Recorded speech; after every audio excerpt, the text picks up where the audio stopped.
I'm Rich Wood with Rightpoint, and I'd like to welcome you for my unscripted take on tools and tips for working from home, especially in the time, obviously, of this unprecedented pandemic due to coronavirus. This is something that's very quickly become extremely important and topical, clearly, to a lot of people in a lot of industries. As somebody who's been working from home now for over 10 years, very successfully, actually, since I first started with Microsoft back in 2010. Um, this is something that I feel I've actually built up through experience, a lot of helpful nuggets that can assist people in their attempt to be productive and happy in this new and changing environment of remote work. So we decided that perhaps I could share that with as many people as I could through Rightpoint's video channel, and I'm really happy to do so. So what I'm going to do, I'm going to start with a quick discussion of tools that have made me more successful, and yours may be different. They may be similar, but I suspect there's going to be a lot of patterns there. Hopefully those who haven't done this before can learn from. And then I'll talk about some tips and tricks that I've just picked up over the years and things that I think are very important to being successful, productive, and staying happy, honestly, in this remote scenario. So first, let's talk about the tools. The number one thing that I think is important is that you run all of this work from home working through a laptop, not a tablet, not a phone. Those things are great in a pinch and for specific use cases. But when you're doing all day, every day remote work, it's important that the device that most of that work flows through be something heavy duty enough to handle that. It's something that you can pivot from all of these video calls to creating content, to communicating in a more asynchronous way with email, to writing code if you're a developer, to viewing media or joining different calls and conferences. You need to be able to do all of those things and do them seamlessly. So having a laptop that can do that is important. Most folks do. See, I love my Surface laptop. It's more than able to do all of those things. MacBooks are great. A lot of people here at Rightpoint use them. Number of devices, but don't get caught just trying to work from home on your phone. It's not going to work in the long run. But it will work as a secondary device, and that's my second point. Have a secondary device, whether it's using the phone to dial in and provide audio in a headset. A good noise canceling headset's another great option if you don't have a dedicated space.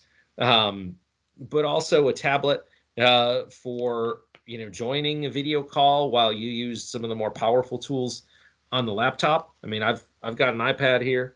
Obviously, I use this as my secondary device, and it works really well if I just want to run video through it and do a video conference, and then keep this laptop open if I'm going to present something. That can be really useful, because if you're presenting PowerPoint or Excel or a web page or what have you, you've only got the one screen, and you can't be typing, taking notes, engaging in persistent chat in the meeting in the background.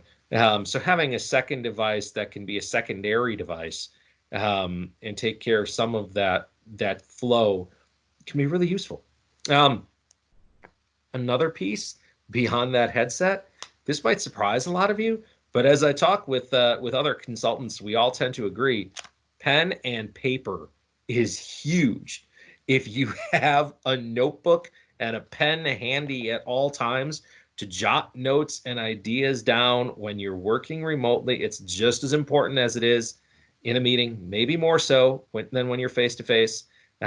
Because unlike opening and alt-tabbing to another window and typing in, the pen and paper keeps you focused on the conversation at hand. It's all too distracting when we're dealing with screens to alt-tab over to another application to take notes.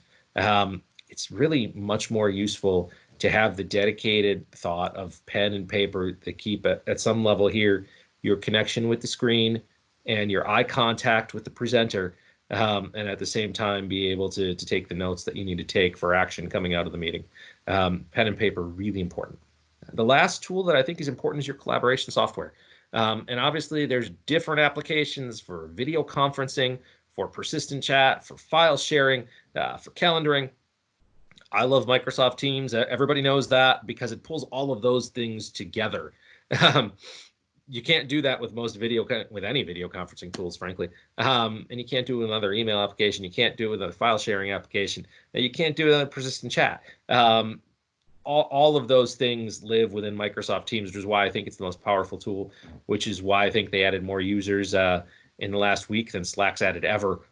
It's just that important for enabling these remote work scenarios and for people to be as effective as they can possibly be. I'll actually be doing another video on how we use Teams here at Rightpoint to accomplish all of that at the same time in the same place, but we're not going to focus too much more on it now. So those are all the tools. You may have others that you find useful, but those are the ones that work for me. So let's talk about the tips and tricks. I think, the number one most important thing when I think about when I'm successful working from home in, a leadership role or in a hands dirty role or anything in between, and I've played them all, over the last 10 years, is keeping to a regular schedule. Having a set time that I am up and showered and breakfasted and had my conversations with my family, and now I'm dialed in. And I'm never going to be later than that. I certainly can be earlier than that, but we'll talk about that in a little bit. But I have set working hours when people expect me to be around, and they do tend to parallel the regular workday. Now, when you're working from home, and we're all in these scenarios now where we've got kids and we've got different demands on our time, yes, there are times where you have to step away, you're on a break, you need to do this, you need to do that, you need to attend to things that are important in life. And everybody in companies that are moving to this remote model tends to be very understanding of that. But at the very least, the start of the day, the end of the day should feel pretty strongly set in stone to you. Number two, wear pants. We joke about that a little bit. The business mullet, as they say, of professional on top and shorts and flip flops away from the camera. But the reality is, if you're dressed at least enough to feel that you are professional and presentable, you're going to be more productive, and the people on the other side of the video call are going to take you a little more seriously. Not saying wear a shirt and tie every day to show up in your home office. That's not the point. But at least look at you are working from home. You're not home and happen to be working. Big difference. At least put a little bit of time into making sure that you're presentable in a business fashion. Beyond that, another thing is to minimize distractions. This is hugely important. And they could be external distractions. They could be distractions right here on your laptop, right? As far as the external, if you've been working from home a long time, you know that you need a dedicated space to be successful. You can't get everything done at the kitchen table with the chaos of family or pets around you. There's actually some things that you can, and when you can, there's times when you should. But for the most part, if you're going to be doing video conferencing and you're going to be heads down creating content or code or any sort of deliverable, you need some way to lock yourself in on that and focus. And that space should have a door that you can close. It may sound like a no-brainer, but it's absolutely necessary. And unless you really enjoy being closeted away from the world, I strongly recommend some natural light. I'm in my home office right now. As you can see, it's fairly well lit. I've got a big patio door in front of me and a ton of natural light. It's almost 4 p.m. and I've got no lights on in the room. That natural sunlight is honestly scientifically proven to keep us a little happier, to get the flow of those endorphins and serotonin and all those fancy biological terms going that keep us happy. You don't want to be locked in a room with no windows and just white drywall. You'll get miserable fast, especially because you are isolated from human contact. So please, make sure you've got natural light. Headsets, we mentioned before, really important. If you don't have the ability to have a dedicated space, then you definitely should at least have a headset so you can block out external noise and focus in on what you're doing. And have some space. Give yourself space to breathe. Give yourself a little room. Not everybody's claustrophobic. but you don't want to develop that sense while you're working remotely with this indefinite end date. So make sure you've got some space too. Um, Fourth tip, resist multitasking. It can be really, really tempting when we're in a video call to simply alt tab over to something else that we want to do and start working on that. But I'm going to challenge you. This is something I've developed over the years as far as a best practice. I'm going to challenge you not to do that, to stay focused on the video call, to give the same amount of attention to the people on the other end that you would if you were all in the same room around a conference table.